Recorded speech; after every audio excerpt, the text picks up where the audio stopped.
उस समय की है जब इस्लामिक आक्रांताओं द्वारा भारत त्रस्त हो चुका था। लगातार सनातन धर्म को क्षति पहुंचाई जा रही थी। मंदिरों को तोड़ना और जबरन धर्मांतरण अपने चरम पर था। तब सनातन धर्म का सूर्य बनकर 1630 में जन्म हुआ एक ऐसे महावीर का जिन्होंने भारत के इतिहास को केसरी रंग से रंग दिया। मुगलों का काल, पराक्रम का दूसरा नाम और हिंदुत्व की आत्मा गाए जाने वाले श्रीमान छत्रपति शिवाजी।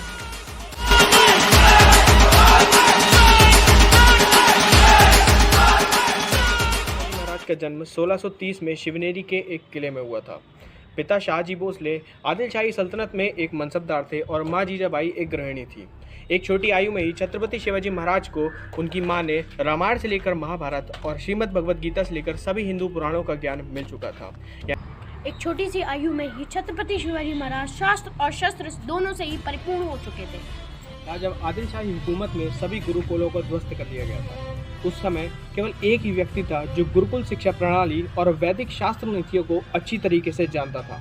वो थे दादाजी कोंडदेव। ये वही दादाजी कोंडदेव थे जिन्होंने छत्रपति शिवाजी महाराज को शास्त्र नीतियों में निपुण बनाया था।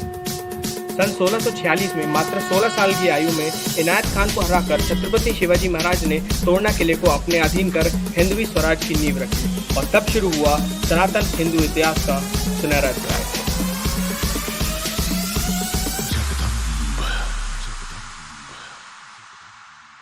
ये वो समय था जब छत्रपति शिवाजी महाराज और उनकी हिंदवी सेना ने भगवे को चहुओर स्थापित करने का प्रण लिया था। ये वो समय था जब छत्रपति शिवाजी महाराज ने रायरेश्वर महादेव मंदिर में अपने साथियों के साथ भारत में हिंदवी स्वराज स्थापित करने का प्रण लिया था।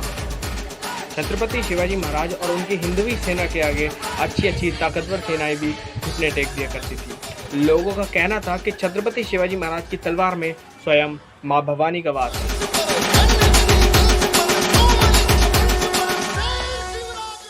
हिंदवी स्वराज का ये बढ़ता रूप औरंगजेब को बर्दाश्त नहीं हुआ और इसलिए उसने अपने सबसे काबिल जनरल अफजल खान को छत्रपति शिवाजी महाराज का वध करने के लिए भेजा।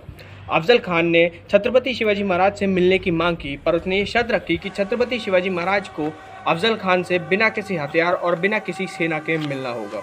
छत्रपति शिवाजी महाराज वैसे तो वीरों के वीर थे, लेकिन मुगलों के नीचपन और कायरता से अच्छी तरीके से वाकिफ थे। इसलिए उन्होंने अपने कपड़ों के नीचे एक लोहे का कवच और हाथों में सिंह नख को पहन लिया था। अफजल खान, जो कि लगभग 6 फुट का पठान था, जब उसने धोखे से छत्रपति शिवाजी महाराज को मारने की कोशिश की, तब उसे सबक सिखाने के लिए अपने हाथों में फंसे सिंह नख को उसके पेट में घुसा दिया। कुछ ही पलों में वो 6 फुट का पठान छत्रपति शिवाजी महाराज के चरणों में पड़ा था और उसका वध करने के बाद छत्रपति शिवाजी महाराज उसकी सेना पर टूट पड़े और देखते ही देखते प्रतापगढ़ किले को भी स्वराज में शामिल कर दिया।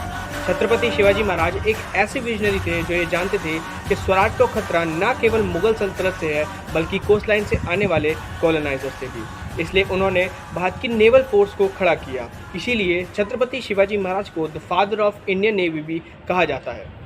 ये वही छत्रपति शिवाजी महाराज है जिनके बारे में लगभग 32 देशों में गुरिल्ला वॉरफेयर सिस्टम पढ़ाया जाता है। ये हमारा और हमारे देश की बदकिस्मती है कि बचपन से ही हमारी किताबों में उन मुगलों और इन्वेडर्स को महान बताया जाता है जिन्होंने भारत को सबसे ज़्यादा लूटा और बर्बाद किया, ना कि उन छत्रपति शिवाजी महाराज के बारे में जिनकी तलवार की एक वार से मुगलों का पेशाब तक निकल जाया करता था, जिनका नाम सुनते ही मुगलों का तख्त से लेकर दक्षिण की रियासतें तक थरथर कांपती थी।